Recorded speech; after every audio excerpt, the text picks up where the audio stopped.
जींद को आज 8 national highway से जोड़ा गया है और ये बहुत ही खुशी का विषय है।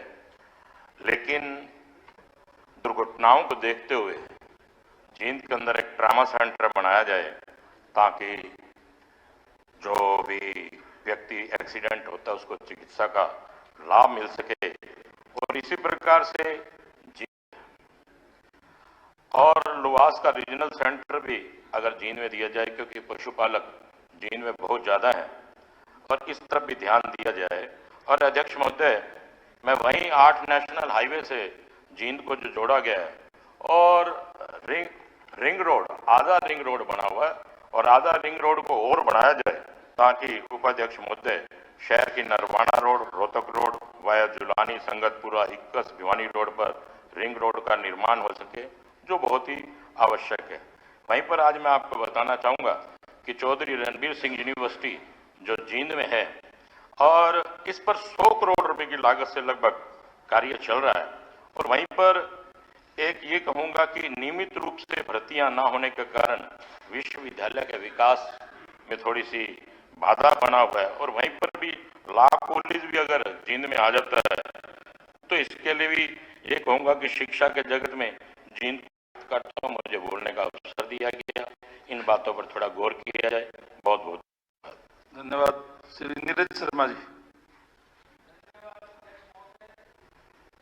आपने मुझे बोलने का समय दिया और मुझे बड़े दुख के साथ कहना पड़ रहा है, खास तौर से मेरी विधानसभा की सीवरेज की समस्या के लिए, क्योंकि अब शादियों का सीजन भी खत्म हो गया। इससे पहले बहन बेटियों की शादी होती थी तो टेम्परेरी सफाई वहां हो जाती थी और एक एक समस्या मुख्यमंत्री जी के व्यक्तिगत संज्ञान में है। चाहे मेरा बाल कल्याण पॉकेट हो, चाहे जीवन नगर पार्ट 1 पार्ट 2 हो, चाहे आश्रम रोड का एरिया हो, इन सब एरिया के लिए कम से कम 10-10 करोड़ रुपए एक ब्लॉक के लिए चाहिए। और बात आती है आश्वासन समिति की। आश्वासन समिति में भी ये मुद्दे आए, वहां पर भी अफसर हाँ करके चले जाते हैं कि हमें फंड दे दिए जाएं। जब कर सरकार ले रही है तो वहां के लोगों की क्या गलती है? मैं आपके माध्यम से सरकार से कहना चाहता हूं कि पूरा अप्रूव एरिया है, आप उनसे पूरा कर ले रहे हैं और मैं कोई लंबी चौड़ी चीज नहीं मांग रहा, मैं सिर्फ इतनी चीज मांग रहा हूं कि साफ सीवरेज का जल भराव ना हो, बहन बेटियां छोटे बच्चे इज्जत से जा सकें। विधानसभा में हमने प्रश्न लगा लिए, आश्वासन समिति में हम चले गए, ग्रीवेंस कमेटी के अंदर मुख्यमंत्री जी ने कहा विधायक बात नहीं कर सकते हैं और उसके बाद सरकारी दौरों पे हमें बुलाना बंद कर दिया, क्योंकि हमने एक चैलेंज कर दिया कि मुख्यमंत्री जी फरीदाबाद आओगे, मेरी विधानसभा में जल भराव रहा। हम गांधी जी की विचारधारा से प्रभावित हैं, गोडसे जी की से नहीं है। मैं खुद कीचड़ स्नान करके मीटिंग में आऊंगा, उसके बाद हमें बुलाना ही बंद कर दिया। और आपके माध्यम से कहना चाहूंगा मुख्यमंत्री जी ग्रीवेंस की कमेटी की मीटिंग में आओ, पिछली बार आप भी मीटिंग में नहीं आए। दूसरा, हमारे यहाँ 60 फुट रोड है, परमानेंट जल भराव रहता है, 8 एकड़ जमीन दे चुके हैं और इस सदन में कई बार हम इस बात को रिपीट कर चुके हैं। ऑक्सीजन हमारे यहाँ स्थापित होना है, उसके कागजात लंबित हैं, उसको पूरा कराया जाए। और एक तरफ सरकार बात करती है सबका साथ सबका विकास। मेरी NIT 86 के अंदर प्रश्न लगाया कि HRDF के तहत कितने पैसों का आवंटन हुआ और NIT 86 को कितने मिले। बड़े दुख के साथ कहना पड़ रहा है कि जवाब आया HRDF में 143.65 CR का खर्चा हुआ और एक फूटी कौड़ी NIT 86 के अंदर HRDF के तहत नहीं मिली। ये कहाँ का सबका साथ, कहाँ का सबका विकास। और ये हमारा महान सदन है, यहाँ पर हम अपनी आवाज उठाते हैं, यहाँ नहीं उठाएंगे कहाँ उठाएंगे? इस सदन में भी बहुत गलत जवाब दिए जाते हैं। आज ही मैंने प्रश्न लगाया था पेगासस सॉफ्टवेयर को लेके कि जल के अंदर कौन कौन गए, जो लोग उस कंट्री में नहीं गए उनके तो नाम लिख दिए। और मैंने कहा वो मोसाद से मिले कि नहीं मिले, सरकार चुप्पी साध गई। कम से कम इस सदन को जवाब तो सही दो, हाँ लिख दो। आप उसका कोई जवाब ही नहीं दे रहे। जब आप एक सदस्य के प्रश्न का जवाब नहीं देंगे, बाकी सदस्य कहाँ जाएंगे? और दूसरा, उपाध्यक्ष महोदय, अभी 30 सेकंड है, घंटी ना बजाइए। मेरी विधानसभा में एक भी तहसील नहीं है। गोंची के अंदर मैंने दौरा किया, बिल्कुल जर्जर बिल्डिंग है। शायद मेरी इकलौती विधानसभा हरियाणा में ऐसी है जो बिना तहसील की है। कृपया वहां तहसील खोली जाए। और दूसरा, करप्शन की बात इस हाउस में हो जाती है। 200 करोड़ का घोटाला, 2 रुपए की रिकवरी नहीं। डबुआ मंडी सब्जी फड़ घोटाला, आज तक गरीबों को न्याय नहीं मिला। और पंचकुला का आउटसीज प्लॉट घोटाला, जिसकी मुख्यमंत्री जी ने स्वयं संतुति करी कि भाई इसकी 2 बार सीबीआई से जांच होनी चाहिए। पता नहीं किसके प्रेशर में आके वो जांच विजिलेंस को दे दी। और बाकी बात मेरी पड़ी हुई मानी जाए, बड़ी कृपा होगी आपकी। जी धन्यवाद उपाध्यक्ष महोदय। सबसे पहले मैं देश प्रदेश के भविष्य के लिए बात रखना चाहता हूं। दोहरे मापदंड अपनाए जा रहे हैं। जो हमारे सरकारी विद्यालय हैं और निजी विद्यालय हैं, आज हालात ये हो रहे हैं कि जो हमारे निजी विद्यालयों में विद्यार्थी पढ़ रहे हैं जो स्थायी मान्यता प्राप्त नहीं है, उन विद्यार्थियों को मजबूर किया जा रहा है कि वो प्राइवेट फॉर्म भरें। पेपर देने के लिए वो नहीं लिए जा रहे। सर, उनका क्या कसूर है? मापदंड तो एक से होने चाहिए, चाहे वो सरकारी विद्यालय है चाहे निजी विद्यालय है। बहुत से हमारे सरकारी विद्यालय हैं जहां क्लासरूम पूरे नहीं, जहां डेस्क पूरे नहीं हैं, जहां शिक्षक पूरे नहीं हैं। तो केवल निजी स्कूलों को ही, निजी विद्यालयों को ही और उनमें पढ़ रहे विद्यार्थियों को क्यों प्रताड़ित किया जा रहा है? एक स्थायी समाधान निकालना चाहिए और उनके साथ इस तरह दंडात्मक कार्रवाई नहीं की जानी चाहिए। सभी विद्यार्थियों को पेपर देने का अधिकार है। हरियाणा बोर्ड से उन सबको फॉर्म दिया जाए। सर, मेरे विधानसभा क्षेत्र में बहुत से गांव ऐसे हैं जहां जैसे अभी जल भराव की बात हुई, यूं डार्क जोन है, लेकिन जब अत्यधिक बारिश हो जाती है, बहुत से गांवों का पानी एक गांव में इकट्ठा हो जाता है। बाबा हेड़ी है, सोहाता है, हल्दरी है। तो ना तो कोई वेल बनाए गए रिचार्जिंग के लिए, ना कोई बांध लगाया गया, और जिसके कारण से फसलों का तो नुकसान होता ही, साथ साथ जो है जान माल का भी नुकसान होता है, जिसका कि कोई स्थायी समाधान जल्द से जल्द किया जाना चाहिए। सड़कों की बात आई सर, ये लगभग सभी क्षेत्रों में एक सी है। बात आती है कि जी 25 करोड़ रुपए हर विधायक के कहने पर सड़कें रिपेयर होंगी। सर, सड़कें या तो पीडब्ल्यूडी की हैं या हमारे इसकी मार्केटिंग बोर्ड की। सर, वो सड़कें तो प्रदेश की हैं, वो 1 करोड़ में ठीक होती हो सर, रिपेयर होती हो 1 करोड़ में करा दें। वो 25 विश्वासियों के लिए वो सड़कें ठीक चाहिए। जब सड़कें हैं ही प्रदेश की, तो उस पे ये एक लगाना कि 25 करोड़ की ही सड़कें ठीक होंगी या 5 करोड़ की ही होंगी, सर जितने की होंगी। आपसे पैरिटी मांगी हो तो? सर, मैं तो ये कह रहा हूं ना, करें तो सही, जितने भी हैं सबकी करें। सर, सबसे ज्यादा पैसा आज जो खर्च होता है, जो सबसे छोटी सरकार है वहां पर खर्च होता है, चाहे वो हमारी पंचायतें हैं चाहे म्युनिसिपल कमेटीज हैं। और बड़ी हैरानी की बात है कि उनको सीएजी के परव्यू से सर बाहर रखा हुआ। ऐसा नहीं होना चाहिए। उनका हर साल ऑडिट जो है सीएजी के द्वारा कराया जाना चाहिए। सबसे ज्यादा पैसे का दुरुपयोग वहां पे हो रहा है। इसलिए सफाई के लिए सर करोड़ों रुपए के टेंडर हुए सर, हो गए सर। जिसको टेंडर दिया गया है उसने सफाई कर्मचारियों तक को तनख्वाह नहीं दी।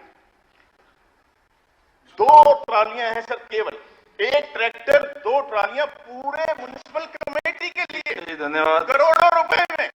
तो सर, मैं तो मांग करता हूं कि विजिलेंस इंक्वायरी होनी चाहिए। दूध का दूध और पानी का पानी हो। आदरणीय उपाध्यक्ष महोदय, धन्यवाद। आज हम सब लोग वीर बाल दिवस के नाते उन महान शहादतों की ने भी एक कविता के माध्यम से अपने भाव जो हैं उस महान शहादत को अर्पित किए हैं। मैं ध्यान दिलाना चाहता हूं कि मेरे विधानसभा हलके में गुरु गोविंद सिंह जी का ननिहाल है। माता गुजरी लखनौर साहब से वहां से रहने वाली थी और आदरणीय मुख्यमंत्री जी ने लुवास के नाते एक VLDA कॉलेज माता गुजर कौर जी के नाम के ऊपर स्थापित करने का एक अनाउंसमेंट की थी। उसके ऊपर काम चल रहा है। मैं आज इस महान दिन के ऊपर आदरणीय मुख्यमंत्री जी से निवेदन करूंगा, आदरणीय मंत्री JP दलाल जी भी उपस्थित हैं, कि उसको VLDA की जगह वेटरनरी कॉलेज में अपग्रेड करके वो भी हरियाणा का दूसरा ही लुवास के बाद हरियाणा गांव के अंदर एक यादगार जो है स्थापित की जाए। एक म्यूजियम भी उनके नाम के ऊपर अनाउंस किया था, उसका काम अभी स्टार्ट नहीं हुआ है। तो मेरा निवेदन है कि ये दोनों ऐसी मांगे हैं जिसके लिए आदरणीय मुख्यमंत्री जी और मंत्री जी जरूर संज्ञान लेंगे। और मैं एक निवेदन आपके माध्यम से सरकार से करना चाहता हूं, जो पुलिस कर्मचारी जो कांस्टेबल, हेड कांस्टेबल जैसे इनकी प्रमोशंस का मुद्दा होता है, ये स्टेट काडर है, लेकिन इनकी जो प्रमोशन है रेंज वाइज होती है। और अब हमारे जो रेंज के जिस तरह जिले हैं, जिस तरह अम्बाड़ा जिला का जो कांस्टेबल, हेड कांस्टेबल है, वो इतना पिछड़ गया प्रमोशन में जो उसके साथी गुरुग्राम से। मेरा एक निवेदन है, अगर स्टेट काडर है तो इनकी प्रमोशन भी जो है स्टेट के हिसाब से होनी चाहिए, इनमें बराबरी आनी चाहिए।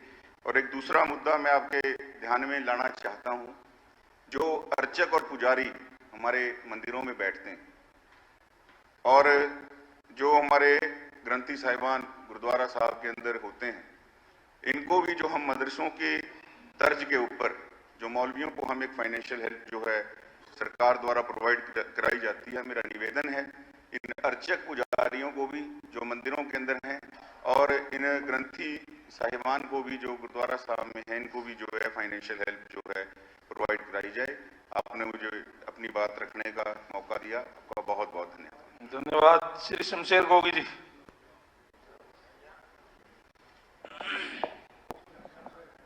स्पीकर साहब, याद में उनको श्रद्धांजलि से बात शुरू करता हूं और उसके साथ ही एक तरफ तो उनकी कुर्बानी के उनकी बातों को लेके चला जा रहा है, दूसरी तरफ एक हरियाणा में गुरुद्वारा प्रबंधक कमेटी बनी, उस पर RSS और BJP ने कब्जा कर लिया। पैसों की कमी होगी क्या? गुरुद्वारों पे कब्जा करना है क्या?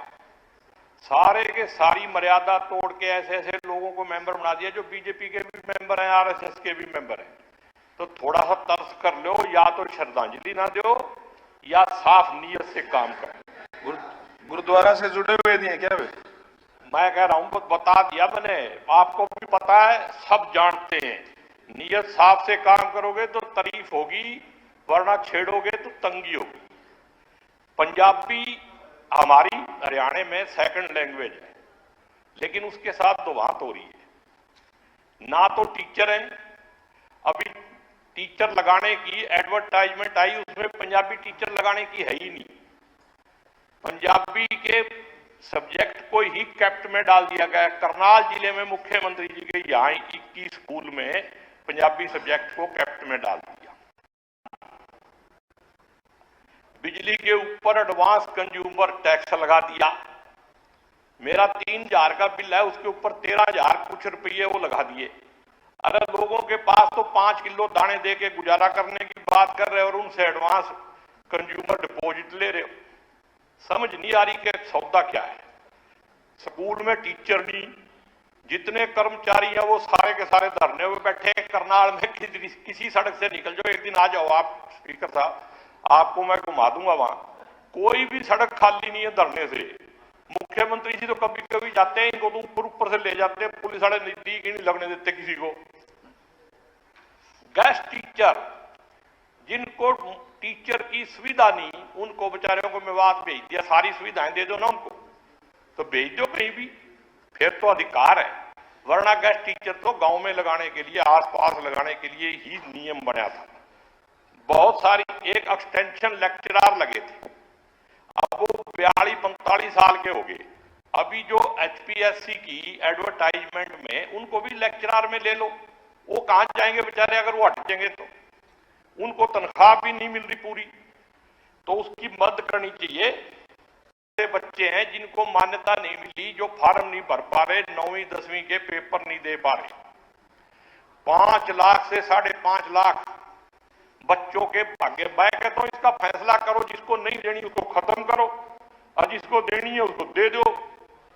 हर साल सिर्फ भ्रष्टाचार का अड्डा तो खुलता हुआ है एजुकेशन डिपार्टमेंट में, किसको देनी है नहीं देनी, लेकिन इससे ज्यादा कोई फायदा नहीं हो रहा है। एक साल नहीं, परमानेंट सोल्यूशन कर दो, और जो इस साल है बच्चे उनके फार्म भरवा दो।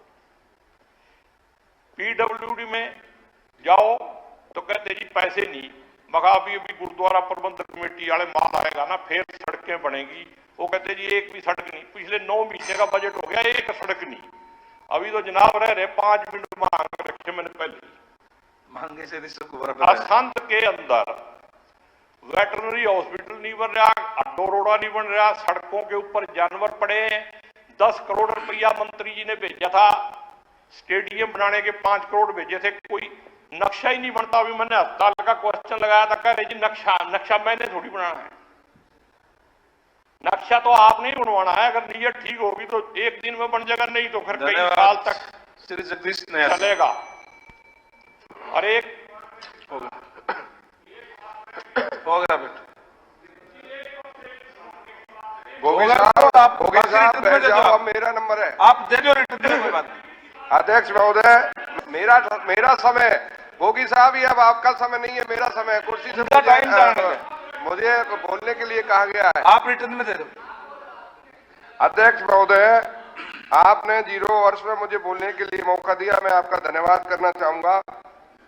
मैं बात करना चाहूंगा, कुछ सुझाव देना चाहूंगा कि मेरे विधानसभा क्षेत्र होडल के अंदर आबादी का बहुत पैमाना बढ़ गया। कभी पुराने समय में GT रोड निकाला गया था और वहां बाईपास की जरूरत है, और बाईपास बनने से हमारा उत्तर प्रदेश, राजस्थान, हरियाणा का जो ट्रैफिक आता है, पंजाब तक का ट्रैफिक, वो ट्रैफिक अगर बाईपास बनता है और बाईपास के जरिए होडल शहर से बाहर होते हुए वो ट्रैफिक बाहर जाएगा, क्योंकि हमारे निकट 2-3 बड़े सिटी हैं, डेवलपमेंट सिटी हैं, जिनकी वजह से ट्रैफिक वहां आता है, गुड़गामा, फरीदाबाद, पलवल, आपका आगरा।